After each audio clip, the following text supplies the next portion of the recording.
கிளைமேக்ஸில் வந்து அந்த சாமி வந்து அடிச்சு காலி பண்ணோம். அந்த ஷாட் வந்து ரோப் ஷாட். எனக்கு வந்து ஹார்னஸ் கட்டியிருக்காங்க ரோப் ஷாட்டுக்காக. பொசிஷன் எடுக்கிறதுக்குள்ள அந்த ஃபைட் என்ன பண்ணாரு, அது கரெக்டாக கால்குலேட் பண்ண வச்சாரான்னு தெரியல, எட்டி உதைச்சாரு. உண்மையிலே ஒரு 20 அடி அப்படி போய் தள்ளி போய் விழுந்துட்டேன். ஒன்றில் அப்படியே தட்டிட்டு நிற்கிறேன். அப்படியே எனக்கு பிளைண்ட் ஆகுது, இருட்டாகுது. என் மைண்ட் வந்து ஃபுல்லாக அப்படியே பிளாங்க் ஆகுது. மூச்சு விட முடியல. போகுது ஹார்னஸ்லாம் கட்டியிருக்கேன். எல்லாரும் கூப்பிட்டேன். ஒய்ஃபிட்ட அவர் சொல்கிறார், இவரால் பேச விட முடியல. உடனே ஐசியூவில் போய் அட்மிட் பண்ணி ஹார்ட்டுக்கும் லங்ஸுக்கும் இல்லை பிளட் கிளாட் ஆகிடுச்சு. அந்த கிக்னாலே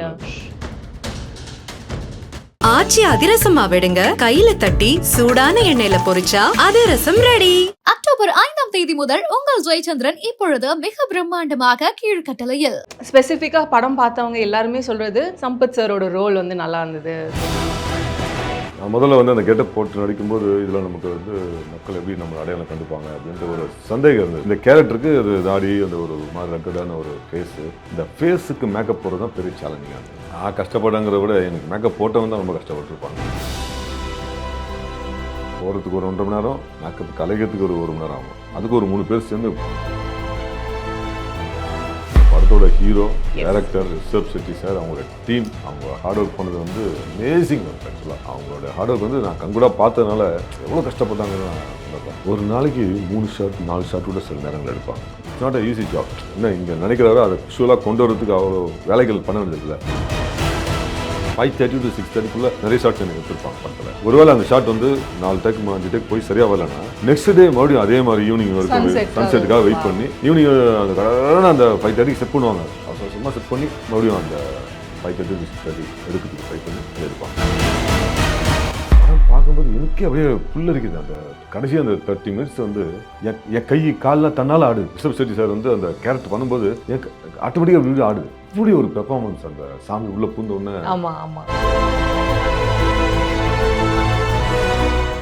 Hi, this is Deepika from Red Knoll. இன்னைக்கு நம்மளோட one of the best performers in Tamil cinema, of course Indian சினிமானே சொல்லலாம், சம்பத் சார். வணக்கம்.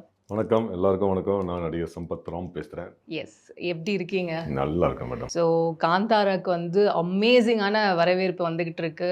ஐ எம் சீயிங் லைக் ஃபைனலி என்னன்னு சொல்கிறது, ஒரு மாதிரி ஒரு ரெக்கக்னிஷன் அப்படின்ற மாதிரியே சொல்லலாம். Because we have seen you like பல வருஷமாக வந்து இண்டஸ்ட்ரியில் இருக்கீங்க. அங்கங்கே முக்கியமான கதாபாத்திரங்கள்லாம் பண்ணியிருந்தாலுமே Kantara plays a major role. இப்போது அது எல்லாருமே வந்து சொல்கிறாங்க. ஸ்பெசிஃபிக்காக படம் பார்த்தவங்க எல்லாருமே சொல்கிறது சம்பத் சாரோட ரோல் வந்து நல்லா இருந்தது, சம்பத் சாரோட கெட்டப் நல்லா இருந்தது அப்படின்ட்டு உங்களுக்கான ஒரு தனியாக வந்து கூப்பிட்டு சொல்கிறாங்க. அப்படின்னும் போது ஹவ் ஹாப்பி ஆர் யூ? உண்மையிலே ரொம்ப ரொம்ப ஹாப்பியாக ஃபீல் பண்ணுறேன். ரொம்ப பெருமையாகவும் இருக்குது. இந்த மாதிரி ஒரு பேன் இண்டியா ஃபிலிமில் ஆல்ரெடி நான் ஒரு 4-5 படம் பண்ணியிருக்கேன். விக்ரம், சலார், கண்ணப்பா, மாளிகைப்புறம், இப்படி பேன் இண்டியா ஃபிலிம்ஸ் நிறைய பண்ணியிருக்கேன். இது வந்து அடுத்துக்கு நான் கொண்டு போவோம் அப்படின்ற ஒரு நம்பிக்கை வந்து ஏற்பட்டிருக்கு. கண்டிப்பாக. நான் படம் நான் முதல்ல வந்து அந்த கெட்டப் போட்டு நடிக்கும்போது இதில் நமக்கு வந்து மக்கள் எப்படி நம்மளை அடையாளம் கண்டுப்பாங்க அப்படின்ற ஒரு சந்தேகம் இருந்தது. பட்டு அதனாலே நான் யார்கிட்டையும் சொல்லாமல் இருந்தேன். வீட்டில் கூட யார்கிட்டையும் சொல்ல, ஃப்ரெண்ட்ஸ்கிட்ட யார்கிட்டையும் சொல்ல, எந்த இன்டர்வியூஸ்லையும் இதுக்கு முன்னாடி நான் சொன்னதும் இல்லை. நீங்கள் காந்தாராவில் இருக்கேன்றது யார்கிட்டையும் நான் சொல்ல. ஆனால் 1 வருஷமாக நடிச்சிட்டு இருக்கேன். ஏதோ ஒரு கன்னட படம் பண்ணுறேன் அப்படின்னு தான் சொல்லியிருந்தேன். ஏன்னா எனக்கே ஒரு டவுட்டு, நம்மளை ரெக்கக்னைஸ் பண்ணுவாங்களா அப்படின்னு. பட் படம் ரிலீஸ் ஆகி எனக்கு வாட்ஸ்அப் மெசேஜ், ஃபோன் கால் வந்த பிறகு தான் நானே வந்து எல்லாருக்கும் மெசேஜ் அனுப்பிச்சாச்சு இதில் பண்ணியிருக்கோம் அப்படின்னு. ஸோ அந்தளவுக்கு நிறைய ரெஸ்பான்ஸு, நம்மளையும் கண்டுபிடிச்சாங்க அப்படிங்கிறபோது ரொம்ப ஹாப்பி. ஸ்பீக்கிங் ஆஃப் கெட்டப் அப்படின்னு இருக்கும்போது சார், பிகாஸ் அஃப்கோர்ஸ் ஒரு மாதிரி அன்ரெகக்னைசபிள் அப்படின்ற மாதிரி இருந்தாலுமே கெட்டப்கான மெனக்கெடல்னு ஒன்று இருக்கும்ல. ஏன்னா வந்து இந்த தாடி வளர்க்குறதோ இல்லை ஹேர் வளர்க்குறதோ எல்லாமே வந்து it is not happening in few months அந்த மாதிரிலாம் இல்லை. அது ஒரு விடாமுயற்சியாக இருக்கும். So of course one year of shooting அப்படின்னு இருந்தாலுமே வே பேக் தென் அப்படின்ட்டு உங்களுக்கான கெட்டப்கான வேலைகளே நிறைய வந்து ஹோம் ஒர்க் பண்ணியிருப்பீங்களா? ஸோ கண்டிப்பாக அதை பற்றி பேசியாகும். ஆக்சுவலாக நான் விக்ரம் பண்ணி முடித்தோடனே ஒரு 2 வாரம் தாடி தான் இருந்தது விக்ரம் படத்தில். ஸோ அதுக்கப்புறம் சலாரில் கமிட் ஆனேன். சலாரில் டைரக்டர் பிரசாந்த் நீல் சார் வந்து இல்லை நீங்கள் அப்படியே விட்டுருங்க, நாங்கள் தேவைப்பட்டால் ட்ரிம் பண்ணிக்கோ, இல்லாட்டி அப்படியே தாடி விட்டுருங்கன்னாரு. அதுக்கப்புறம் 6 மந்த்ஸ் கழிச்சு தான் சலாரில் வந்து நடிக்க ஆரம்பித்தேன். சலாரில் பார்த்தீங்கன்னா இதில் ஒரு 50% இருக்கும். சலார் 2 அடுத்து இருக்குன்னு சொன்னாங்க. ஸோ அதனால் நான் அப்படியே மெயின்டைன் பண்ண ஆரம்பிச்சிட்டேன். பட் அவர் வந்து அடுத்து என்டிஆர் சார் படம் போயிட்டார், பிரசாந்த் நீல் சார். ஸோ அதனால் அந்த தாடி அப்படியே விட்டுட்டு இருக்கும்போது நிறைய படங்கள் அடுத்தடுத்து கமிட் ஆகிட்டேன் நான். ஸோ அதில் ஒரு படம் தான் காந்தாராவும் கமிட் ஆனேன். ஸோ அதனால் இந்த தாடி வந்து காந்தாராக்காக வளர்க்கப்பட்டதான்லாம் இல்லை. ஸோ சலாருக்காக வளர்க்கப்பட்டு அதுக்கப்புறம் அப்படியே தொடர்ந்து அப்படியே இருந்ததுனால தாடி வளர்ந்து போச்சு. அது வந்து இந்த படத்துக்கு கொஞ்சம் ப்ளஸ் ஆகி போச்சு. இந்த கேரக்டருக்கு அது தாடி, அந்த ஒரு மாதிரி ரக்கடான ஒரு ஃபேஸு, அந்த ஃபேஸுக்கு மேக்கப் போடுறது தான் பெரிய சேலஞ்சிங்காக இருந்தது. நான் கஷ்டப்படங்கிறத விட எனக்கு மேக்கப் போட்டவங்க தான் ரொம்ப கஷ்டப்பட்டுருப்பாங்க. ஏன்னா எனக்கு இது அப்படியே ஒரு 1.5 மணி நேரம் அப்படியே உட்காந்துருப்பேன், பல நேரம் தூங்கி இருந்துருப்பேன். ஸோ உடம்பு முழுக்க அவங்க வந்து பிளாக் மேக்கப் போடணும். 3 பேர் சேர்ந்து ஒர்க் பண்ணுவாங்க. ஸ்பெஷலாக வந்து இந்த ஏஜ்டு இந்த மாதிரி கொடூரமான அந்த ஃபேஸுக்கு வந்து மேக்கப் அண்ட் சுரேஷ்னு ஒருத்தர், அவர் தான் டெய்லி போடுவார். ரொம்ப அற்புதமாக டைம் எடுத்து மெனக்கெட்டு அழகாக அதை வந்து பண்ணியிருந்தார். ஸோ போகிறதுக்கு ஒரு 1.5 மணி நேரம், மேக்கப் கலைக்கிறதுக்கு ஒரு 1 மணி நேரம் ஆகும். அதுக்கு ஒரு 3 பேர் சேர்ந்து உடல் முழுக்க நான் பாட்டு உட்காந்துருப்பேன், அவங்க பாட்டுக்கு என்ன பண்ணுங்கப்பா அப்படின்னு பண்ணுவேன், நான் பாட்டு உட்காந்துருவேன். ஏன்னா நம்மளால அது முடியாது. அதுக்கப்புறம் நான் போய் குளிப்பேன், அதுதான் இன்னும் கஷ்டமாக இருக்கும். 3 முறை தலை குளிச்சாதான் வந்து இருக்கிற அந்த பிளாக் இதெல்லாம் போகும். ஐயோ, குளிச்சு முடிக்கும்போது பார்த்தீங்கன்னா தரெல்லாம் ஃபுல்லாக ரத்த ஆறு ஓடுற மாதிரி கருப்பு ஆறு ஓடும். ஸோ அந்த மாதிரி அவ்வளோ சிரமப்பட்டு பண்ணோம். பட் எல்லாத்துக்கும் இந்த படம் வந்து ஒரு நல்ல சந்தோஷம். Hard work pays off. Yes yes yes. நான் ஹார்ட் ஒர்க் பண்ணதெல்லாம் ஒரு விஷயமே கிடையாது. இந்த படத்தோட hero, director Rishab Shetty sir, அவங்களோட டீம், அவங்க ஹார்ட் ஒர்க் பண்ணது வந்து அமேசிங் ஒர்க். ஆக்சுவலாக அவங்களோட ஹார்ட் ஒர்க் வந்து நான் கண்கூடாக பார்த்ததுனால எவ்வளோ கஷ்டப்பட்டாங்கன்னு நான் உணர்றேன். ஸோ அது ரிசல்ட்டு தான் வந்து படத்தில் திரையில் பார்க்க முடியுது. நீங்களே ஆரம்பிச்சுட்டீங்க. ரிஷப் செட்டி வந்து உங்களோட நட்பு வந்து வே பேக் தென். நீங்கள் வந்து அவரை வந்து ஒரு அசிஸ்டன்ட் டைரக்டர். ஆமாம், நான் முதல்ல ஒரு கன்னட படம் பண்ணேன். கேமராமேன் ரத்னவேல் சார் தான் வந்து சைனட் அப்படிங்கிற படத்தில் என்னை அறிமுகப்படுத்தினார். அந்த டைரக்டர் பேர் ஏஆர் ரமேஷ். அந்த படத்தில் இவர் வந்து அசிஸ்டன்ட் டைரக்டர். அந்த படத்தில் வந்து எனக்கு சுரேஷ் மாஸ்டர்ன் அப்படிங்கிற ஒரு கேரக்டர் பண்ணியிருந்தேன். ஸோ அதுலேருந்து அவர் என்னை வந்து மாஸ்டர்னு தான் கூப்பிடுவார். அவர் நல்லா பழகுவார். நான் எப்பவுமே டைரக்ஷன் டிபார்ட்மெண்ட்டில் எல்லாரோடையும் நல்லா பழகுவேன். ஸோ அதனால் அவர் வந்து என்னை மாஸ்டர் தான் கூப்பிடுவார். அப்போ நல்லா பழகிட்டு இருந்தோம். சென்னையில் வந்து போஸ்ட் ப்ரொடக்ஷன் ஒர்க்லாம் நடக்கும்போது வரும்போது, அப்போது சென்னைக்கெலாம் அவங்க புதுசாக வந்திருப்பாங்க இல்லையா, அப்போ நான் அவங்கள டெய்லி போய் பார்ப்பேன். ஈவினிங்கில் எங்கேயா வெளியே போவோம், எங்கள் வீட்டுக்கெலாம் வந்திருக்காரு. அந்த பழக்கம் வந்து அப்படியே தொடர்ந்து அவர் அடுத்து வீரப்பன் அட்டகாசன் ஒரு படம் பண்ணும்போதும் அதில் அவர் அசிஸ்டன்ட் டைரக்டர் ஒர்க் பண்ணார். நான் வந்து சேத்துக்குளிக்கோ இந்த நான் பண்ணியிருந்தேன். ஸோ அதுலேயும் அவர் நடிச்சிருந்தார், ப்ளஸ் அசிஸ்டண்ட்டாக ஒர்க் பண்ணார். அப்படியே நட்பு தொடர்ந்துகிட்டே இருக்குது. எப்போவுமே அவர் ஃபோனில் பேசினாலும் நேரில் ஒர்க் பண்ணும்போதும் சரி, ரொம்ப அன்பாக பழகக்கூடிய ஒரு நபர். அந்த குழந்தைத்தனம் மாறாமல் இப்பவும் அவர் வந்து மாஸ்டர் தான் கூடுவார். அழகாக கூடும்போதே அது ஒரு அதில் ஒரு குழந்தைத்தனம் தெரியும் அதில். ஸோ அந்தளவுக்கு அன்பாக இந்த படத்தில் வந்து என்னை அவ்வளோ அக்கறையாக பார்த்துக்கிட்டாரு. ஆக்சுவலாக இன்ஃபேக்ட் கிளைமேக்ஸில் வந்து அந்த இது அந்த சாமி வந்து அடித்து காலி பண்ணோம். அந்த ஷாட் வந்து ரோப் ஷாட்டு. மாஸ்டர் பண்ணுவாரா பண்ண மாட்டாரான்ற ஒரு டவுட். நான் பண்ணுவேனா பண்ண மாட்டேன் டவுட்டில் என்கிட்ட வந்து மாஸ்டர் ஒரு ரோப் ஷாட் ஒன்று இருக்குது, பண்ணுறீங்களா எப்படி அப்படின்னு ரொம்ப தன்மையாக. ஏன்னா நான் கொஞ்சம் வயசாச்சுன்னு அவர் நினைப்பு, எனக்கு வயசான மாதிரி எனக்கு தோணல.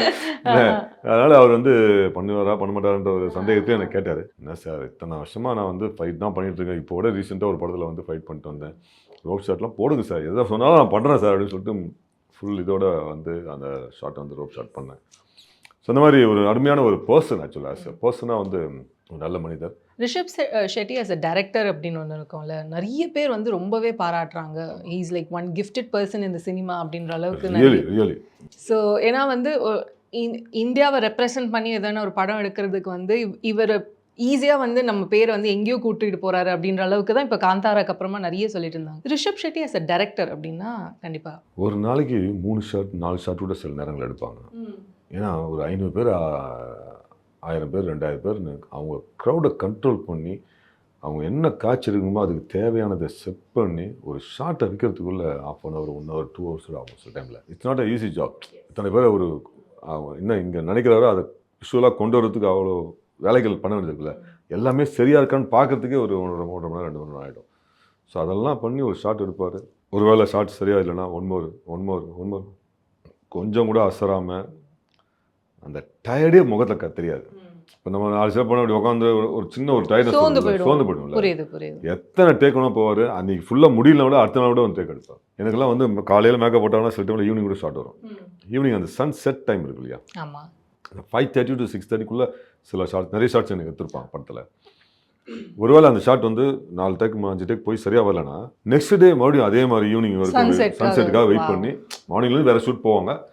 ஈவினிங் அந்த கடற்கரை அந்த 5:30 செட் பண்ணுவாங்க, அவசரமாக செட் பண்ணி மறுபடியும் அந்த 5:30 to 6:30 எடுக்கிறதுக்கு ட்ரை பண்ணி அதை எடுப்பாங்க. ஜஸ்ட் லைக் தெரிஞ்சு பரவாயில்ல ஓகே அப்படின்னு சொல்லிட்டு சொல்ல மாட்டார். அவர் சாட்டிஸ்ஃபை 1 hour போனாலும் சரி 1 day ஆனாலும் சரி அது வர்ற வரைக்கும் விடவே மாட்டார். அது மாதிரி நிறைய ஷார்ட்ஸு நான் வந்து எனக்கு சின்ன எக்ஸாம்பிள் சொல்கிறேன். படத்தில் மற்ற ஷார்ட்ஸ்லாம் கூட வந்து அவ்வளோ சிரமப்பட்டு அவ்வளோ கோஆர்டினேட் பண்ணி தான் எடுத்திருக்காரு. அவர் நினச்ச வர வரைக்கும் விட மாட்டார். புரியுது. அந்த புன்முறுவோடு இருப்பார், யாருமே திட்ட மாட்டார். நான் அதை அவர் திட்டி பார்த்ததே இல்லை. ஒரு மாதிரி காம் பர்சனா தான் ரொம்ப காம் பர்சன், ரொம்ப தன்மையோடு இருக்கிற ஒரு பர்சனு. எப்பவுமே ஸ்மைலிங் ஃபேஸோட எப்போ பார்த்தாலும் சார் அந்த ஒரு ஃபேஸில் அந்த உடனே அந்த சிரிப்பு வரும். நம்மளுக்கும் ஒரு மாதிரி பாசிட்டிவ் வைப்ஸாக இருக்கும்ல. கண்டிப்பாக நம்ம நான் பழகும்போது அவர் சாதாரண அசிஸ்டன்ட் டைரக்டர், இவ்வளோ பெரிய இடத்துக்கு போயும் அதே தன்மையோடு இருக்கிறது ரொம்ப அபூர்வமான ஒரு விஷயம். அது நிறைய பார்த்தேன். நீங்கள் coming in to this project ஒன்று இருக்கும்ல, அஃப்கோர்ஸ் பழக்கம் அப்படின்ட்டுலாம் இருந்தாலுமே அந்த ப்ராசஸ்ன்னு ஒன்று நடந்திருக்கோம்ல, நீங்கள் எப்படி இந்த ப்ராஜெக்ட்குள்ளே வந்தீங்க? நான் முன்னாடியே சொன்ன மாதிரி அந்த 2 ப்ராஜெக்ட் பண்ணும்போது அவர் அசிஸ்டன்ட் டைரக்டர் இருக்கும்போது வந்து நான் டச்சில் தான் இருக்கேன். அப்பப்போ மெசேஜ் பண்ணுவோம், எல்லாம் பண்ணுவோம். ஒரு நடுவில் பெரிய கேப் ஆகிப்போச்சு, அவர் நம்பர் மாற்றாருன்னு தெரியல, நம்ம பெரிய கேப் ஆகிப்போச்சு. பெல் பாட்டம் அப்படின்னு ஒரு படம் அவர் ஹீரோவாக பண்ணார், அது சூப்பர் டூப்பர் ஹிட் ஆகுது அந்த காலத்தில். அந்த படம் வந்து ஹிந்தியில் அக்ஷய்குமார் சார்லாம் பண்ணார், தமிழில் வந்து கிருஷ்ணா சார் வந்து ஹீரோவாக பண்ணார், நம்ம டைரக்டர் சத்யசிவா சார் வந்து டைரக்ட் பண்ணார். நான் அதில் மெயின் வில்லாம் பண்ணியிருந்தேன். அன்ஃபார்ச்சுனேட்டாக அந்த படம் தமிழில் ரிலீஸ் ஆகலை, அது முடிஞ்சு அது ஏதோ ப்ராப்ளத்தில் ரிலீஸ் ஆகாமல் போச்சு. அந்த படம் பண்ணும்போது நான் அவர்கிட்ட ஃபோன் பண்ணி சார் நான் வந்து உங்கள் படத்தில் நான் நடிச்சிட்ருக்கேன், நான் தான் வில்லனாக பண்ணுறதில்ல அப்படின்னு. சூப்பர் மாஸ்டர், நல்லா பண்ணுங்கள், நல்ல படம், நல்ல கேரக்டர், அது நல்லா பண்ணுங்கள் அப்படின்னு சொல்லிட்டு வாழ்த்தினார். அதுக்கப்புறம் கட் பண்ணால் காந்தாரா படத்தை பார்த்து பொம்மிச்சு போனேன். அந்த கடைசி 20 நிமிஷம் பர்ஃபார்மன்ஸ் வந்து அவ்வளோ சூப்பராக இருந்தது, எனக்கு ரொம்ப சந்தோஷமாக இருந்தது. உடனே ஃபோன் பண்ணி வாழ்த்து சொன்னேன். கொஞ்சம் ஒரு 1.5 வருஷம் கழிச்சு காந்தாரா சாப்டர் 1 படத்துடைய ஃபஸ்ட் லுக் வீடியோ ஒன்று ரிலீஸ் பண்ணுறாங்க. அதை பார்த்துட்டு அப்படியே ஆடிப்போச்சு, என்னடா அது இப்படி ஒரு மேக்கிங்கு. அதில் பார்த்தீங்கன்னா அந்த சிஜி ஒர்க் வந்து அவ்வளோ சூப்பராக இருக்கும், என்ன இவ்வளோ சூப்பராக சொல்லிட்டு ஜஸ்ட் ஒரு மெசேஜ் மட்டும் பண்ணேன். நான் அதுக்கு முன்னாடி இருக்கேன் அவர்கிட்ட நான் வந்து உங்கள் படத்தில் நடிக்கணும்லாம் கேட்டதில்லை. I just saw your Kantara chapter 1 introduction video, really it is super sir, at any cost I want to be a part of this film அப்படின்னு ஒரு மெசேஜ் மட்டும் பண்ணேன். 2 வாரத்துலேயே அவரே கால் பண்ணார், மாஸ்டர் எப்படிங்க. அதாவது அவர்கிட்ட பிடிச்சது என்னென்னா அதே புன்முறுவோட இப்பவும் அதே குழந்தைத்தனத்தோட பேசுறது என்னால் நம்பவே முடியும். நீங்கள் பல வீடியோஸில் பார்த்துருப்பீங்க, அந்த சிரிச்ச முகம் தான் அது அப்போ இப்போ இருக்கும், அதே முகம் தான். அது எவ்வளோ பெரிய ஆள் அதெல்லாம் கணக்கிலே கிடையாது. என்கிட்ட மட்டும் இல்லை, எல்லா கூடயும் அப்படி தான் பழகுறாரு. ஸோ மாஸ்டர் எப்படி இருக்கீங்க அப்படின்னாரு. மாஸ்டர் இந்த படம் பண்ணுறோம் மாஸ்டர், நீங்கள் ஆடிஷன் வந்துடுங்க, ஆடிஷன் பண்ணுறோம் அப்படின்னாரு. சரி, எனக்கு யாரும் கன்னட படத்துக்கு அதேமாதிரி அதர் லாங்குவேஜ் படத்துக்கு பொதுவாக என்னை வந்து ஆடிஷன் கூப்பிட மாட்டாங்க. கூப்பிட்டாரு, சரி மாஸ்டர், சரி சார் வரேன் சார் அப்படி சொன்னேன். அப்புறம் டேட் சொன்னாங்க, போனால் இங்கேருந்து மேங்களூர் ஏர்போர்ட்டு, அங்கேருந்து குந்தாப்பூர் பை காலைல போனால் ஈவினிங் ஃப்ளைட்டுக்கு முன்னாடி போட்டாங்க ரிட்டர்ன் ஆகிறதுக்கு. சரி போகிறோம், அங்கே 4 பக்கத்துக்கு கன்னட டைலாக்கு. 4 பக்கமா? 4 பக்கம். அப்படியே என்னடா அது, சரி நான் சரி ப்ராம்ப்டிங் நான் மலையாளத்தில் நிறைய பண்ணியிருக்கேன், ஒரு 4 லைன் 3 லைன் தான் நானே மக்கப் பண்ணி பேசிடுவேன். ரொம்ப லெங்க்தாக இருந்ததுன்னா ப்ராம்ப்டிங் வாங்கி தான் பேசுவோம். அதே மாதிரி இதுலேயும் பண்ணுவோம் பொழுது அப்படின்னு சொல்லிட்டு நானும் ஓகே நல்லா படித்து பார்த்துட்டு, சார் ப்ராம்ப்டிங் கொடுத்துருவீங்களா? சார் ப்ராம்ப்டிங்லாம் கிடையாது, எல்லாம் லைவ் டப்பிங்க. ஐயோ என்ன சொல்லிட்டு நானும் மக்கப் பண்ணுறேன், ஒரு ஹாஃப் டே மக்கப் பண்ணுறேன். எனக்கு என்னன்னா அதுலேயே டென்ஷன் ஆகி போச்சு முன்னாடியே. என்னடா நான் ப்ராம்ப்டிங் கிடையாதா அப்படின்னு சொன்னோடனே எனக்கு அங்கேயே டென்ஷன் ஏறி போச்சு. நானும் எவ்வளோ தூரம் மக்கப் பண்ணி பார்த்து ஸோ ஓகே டேக் போகலாம் சொல்லிட்டு ஆடிஷன் அட்டன் பண்ணுறேன். ஒரு டேக் பண்ண எடுக்கல, 3 டேக் பண்ண 3-4 டேக் வரைக்கும் டைம் கொடுத்தாரு. எனக்கு ஒர்க்கட் ஆகலை, பாதி தூரத்தில் நிற்குது. அப்புறம் ஒரு டைம் வர ஆச்சு, ஃப்ளைட் வர பிடிக்கணும், மறுபடியும் ரிட்டர்ன் போட்டாச்சு. அப்புறம் அவரே வந்து சரி மாஸ்டர் பார்த்துக்கலாம், நீங்கள் கிளம்புங்க, நான் மறுபடியும் கூப்பிட்றேன் அப்படின்னு சொல்லிட்டு அனுப்பிச்சாரு. நான் மனசில் நினச்சிட்டேன், ஓகே நமக்கு இந்த ப்ராஜெக்டில் கிடைச்ச வாய்ப்பு போச்சா அப்படின்னு சொல்லிட்டு எனக்கு அவ்வளோ ஒரு வேதனை. சரி, ஏன்னா நல்லா பண்ணாவே இவன் நல்லா பண்ணானா அவன் நல்லா பண்ணான்னு சொல்லிட்டு 1000 பேரை இது இப்போ ஐ மீன் ஆடிஷன் பண்ணி தான் ஒரு கேரக்டர் செலக்ட் பண்ணுவாங்க. அதில் எவன் நல்லா பண்ணான்னு தான் பார்ப்பாங்க. இந்த டைலாக்கே நல்லா பண்ணலன்னும் போது நம்மளை வந்து கூப்பிடுறது வாய்ப்பே இல்லை. நம்மளே மைண்ட் ஃபிக்ஸ் பண்ணிக்கலாம் பண்ணிட்டு போயிட்டேன். பட் வித்தின் எ வீக் மறுபடியும் மேனேஜர் ஃபோன் பண்ணி சார் லுக் டெஸ்ட்டுக்கு வாங்க அப்படின்னா, என்னடா அது நம்ம வந்து ஆச்சரியமா இருக்கு. நம்ம மறுபடியும் கூப்பிட்றாங்க, என்ன ஆச்சரியமாக இருக்குன்னு சொல்லிட்டு உள்ளுக்குள்ளே ஒரு அதாவது சந்தேகம் கலந்த ஒரு சந்தோஷம், டவுட்டாகவே இருக்கு, எப்படி நம்மளை கூப்பிட்டாங்க அப்படின்னு. சரி ஓகே ஏதோ ஆண்டவர் இருக்காம்பா சாமி அப்படின்னு சொல்லிட்டு நானும் போகிறேன். அவெல்லாம் டெஸ்ட்லாம் பண்ணாங்க. அந்த அப்போ தான் மேக்கப்லாம் போடுறாங்க. கிட்டத்தட்ட 1.5 மணி நேரம் ஆச்சு. எல்லாம் முடிச்சுட்டு ஈவினிங் போகும்போது அசிஸ்டன்ட் நம்ம ரொம்ப போய் அது இதுன்னு கேட்டு நம்ம தொல்லை பண்ண சொல்லி என் டைரக்டரை கேட்கல. அசிஸ்டன்ட் இருக்கிறேன். என்ன சார் அது சேம் கேரக்டரா? இல்லை மாஸ்டர். அந்த செட்டில் எல்லாருமே என்ன மாஸ்டர் தான் கூப்பிடுவாங்க. டைரக்டர் என்ன மாஸ்டர் கூட ஆரம்பிச்சு அந்த செட்டில் எல்லாருமே மாஸ்டர் கூட ஆரம்பிச்சாங்க. இல்லை மாஸ்டர் அந்த கேரக்டரில் இது வேறு கேரக்டர், டைரக்டர் உங்களுக்கு நல்லா கொடுக்கணுன்றதுக்காக அது கொஞ்சம் பெரிய லெங்க்தி கேரக்டர், ஐ மீன் நிறைய டைலாக்ஸ் இருக்குது, இதில் வந்து டைலாக்ஸ் இருக்குது ஆனால் கம்மியாக இருக்கும், நல்லாயிருக்கும், இது இம்பார்ட்டன்ட் கேரக்டர் தான். அப்பாடா ஓகே அப்படின்னு சொல்லிட்டு போனேன். அதுக்கப்புறம் இப்படி தான் வந்து கமிட் ஆன அந்த படத்தில். அது ஒன் சச் மெமரி தானே சார். ஐயோ ரொம்ப என்னன்னு சொல்றது, நம்மளுக்கு கிடைக்காது அப்படின்னு நினைச்சிட்டு கிடைக்கிறதெல்லாம் அது வந்து ஒரு தனி. எனக்கு இன்னொரு ராசி ஒன்று இருக்குது. நான் ஆடிஷன் அட்டன் பண்ணால் அந்த படம் அந்த கேரக்டர் எனக்கு கிடைக்காது. ஓகே. அப்படி கிடைச்ச ஒரே படம் சலார். சலாரில் வந்து சென்னையில் ஆடிஷன் வச்சாங்க. அப்படிதான் அந்த படத்தில் நான் செலக்ட் ஆனேன். அதுக்கப்புறம் 2வது படம் காந்தாரா, அதுவும் எல்லாமே அதர் லாங்குவேஜ். தமிழ் இது வரைக்கும் அட்டன் பண்ணி எந்த ஒரு யாராவது கூப்பிட்டா கூட சமீபத்தில் ஒரு ஃபிலிமுக்காக ஆடிஷன் கூப்பிட்டாங்க. நான் ஒரே வாரம் சொன்னேன், சரி இதுக்கு நான் ஆடிஷன் அட்டன் பண்ணி எந்த படமும் எனக்கு கிடைச்சது பார்த்துங்க, வேணும்னா நீங்கள் நான் அழைச்ச படம்லாம் அனுப்புகிறேன் பாருங்கள், நான் பண்ணுவேன்னு நம்பிக்கை இருந்ததுன்னா கொடுங்க, அதே மாதிரி ஆடிஷன் தான் வரணும்னா வரேன், ஆனால் கண்டிப்பாக அதில் பார்த்து நான் அடிக்க மாட்டேன். நான் அது வந்து நம்மளுக்கு ஒரு பிலீஃப் இருக்கும்ல. புரியுது. கிட்டத்தட்ட 30 ஆடிஷன் தமிழ் அட்டன் பண்ணி போய் ஒன்றுத்துலேயும் நடிச்சது கிடையாது. 30 ஆடிஷன். ஆமாம், இத்தனை வருஷத்தில் புரியுது 30-40 பண்ணியிருப்போம் வச்சுங்க. இது ஆடிஷன் பண்ண படத்தில் நான் எதுவுமே நான் செலக்ட் ஆனது கிடையாது அப்படின்னு சொன்னேன். அப்படி அப்புறம் அவங்க கூப்பிடவும் இல்லை, நானும் நடிக்கவும் இல்லை. அந்த மாதிரி அது ஒரு ராசி நமக்கு. அதான் ஒரு ஒன் சச் ஒரு பியூட்டிஃபுல் கேரக்டராக கிடைச்சிருக்கு. ஃபர்ஸ்ட் ஏதோ ஒரு கேரக்டரா அது எதுனா படத்தில் பார்த்துருப்பீங்க, ஃபுல் தாடியோட, இவ்வளோ பேர் தாடியோட ஹீரோ கூடவே ஒரு கேரக்டர் இருக்கும். ஒரு ஹீரோக்கு ஒரு மாமா மாதிரி ஒரு பெரிய ஒரு மாதிரி அந்த கேரக்டர் ஓகே ஓகே ஃபைட்லாம் பண்ணியிருப்பாரு. நல்ல கேரக்டர். படம் பார்க்கும்போது நினச்சேன், நல்ல ஒரிஜினல் முகத்தோட அந்த கேரக்டர் சூப்பராக இருந்திருக்குமே. ஈஸியாக எல்லாரும் ரெக்கக்னைஸ் பண்ணிப்பாங்க. இப்போ கஷ்டப்பட்டு ரெக்கக்னைஸ் பண்ணுவாங்க, இவர் தானே இவர் தான் அப்படின்னு ஒரு சில காட்சிகளுக்கு அப்புறம் தான் மக்கள் ரெக்கக்னைஸ் பண்ணுறாங்க. அது நான் பார்க்கும்போதே பண்ணியிருப்பாங்க. ஸோ அது ஒரு மிஸ் பண்ணிட்டேன். ஓகே, டைரக்டர் வந்து அடுத்த படத்தில் நிச்சயமாக நல்ல முகம் தெரியாத மாதிரி ஒரு கேரக்டர் கொடுக்குறேன்னு சொல்லியிருக்காரு. லாஸ்ட் இயர் ஷூட்டிங் முடிச்சுட்டு அதான் சொன்னார். அஃப்கோர்ஸ் நீங்கள் சொன்னீங்க ரிஷப் சார் வந்து ஒரு மாதிரி பயங்கர ஒரு ஸ்மைலிங் ஃபேஸ் அண்ட் ரொம்பவே வரவேற்பார் அப்படின்ட்டு. எனக்கு ரொம்ப பிடிச்ச ஒரு வீடியோ ஒன்று நான் பார்த்தேன். தட் இஸ் காந்தாரா வந்து ஆடியன்ஸோடு வந்து பார்த்துருக்காங்க. அஃப்கோர்ஸ் அதில் ரக்ஷித் ஷெட்டியும் இருந்திருந்தார். ஓடி வந்து கட்டி பிடிக்கிற அந்த மொமெண்ட்லாம் வந்து வைஃபும் இருந்தாங்க, ரக்ஷித் ஷெட்டி ஓடி வந்து கட்டி பிடிக்கிறது. It feels like a personal win அப்படின்ற மாதிரி இருந்தது. எல்லாருமே வந்து என்னன்னு சொல்றது, ரொம்பவே ஹாப்பியா வந்து அதை ரிசீவ் பண்ணிட்டாங்க. வியந்து ஒரு எக்ஸைட் ஆகி தான் இந்த படத்தை பார்க்குறாங்க. சரி, நானே வந்து ஃபஸ்ட்டு அக்டோபர் 1ஆம் தேதி நான் ஒரு ஆல் இண்டியா மாஸ்டர்ஸ் பேஸ்கெட்பால் டோர்னமெண்ட்டுக்காக கோவா போயிட்டேன். ஆமாம். ஸோ என்னால் பார்க்க முடியல படத்தை. ஸோ 6th நைட் தான் வரேன். 7th மார்னிங் ஃபஸ்ட்டு படத்தை பார்த்து தான் அப்புறம் எல்லா இன்டர்வியூஸ் அட்டன் பண்ணிட்டுருக்கேன். படம் பார்க்கும்போது எனக்கே அப்படியே ஃபுல் இருக்குது. அந்த கடைசி அந்த 30 மினிட்ஸ் வந்து என் கை கால்லாம் தன்னால் ஆடுது. அந்த ரிஷப் ஷெட்டி சார் வந்து அந்த கேரக்டர் பண்ணும்போது எனக்கு ஆட்டோமேட்டிக்காக வீடியோ ஆடுது. அப்படி ஒரு பெர்ஃபார்மன்ஸ். அந்த சாமி உள்ள பூந்த உடனே அப்படி என்டர்லி வேற ஒரு நிறைய பேருக்கு வந்து அதை பார்த்துட்டே ஒரு மாதிரி சாமி அந்த மாதிரி நிறைய வீடியோஸ்ல நான் பார்க்குறேன். நான் இப்போ எனக்கே அது உணர்ந்தேன். நான் கை கால்லாம் அப்படி ஆடுது, என்ன அறியாமல் அப்படி ஆடுது. C amazing performance. அது வந்து அது சாமி உள்ளே போனால் தான் வரும். அது கண்டிப்பாக அது உண்மையிலே பயங்கர பக்திவான ஒரு நபர். ஸோ அதனால் அமேசிங். கண்டிப்பாக.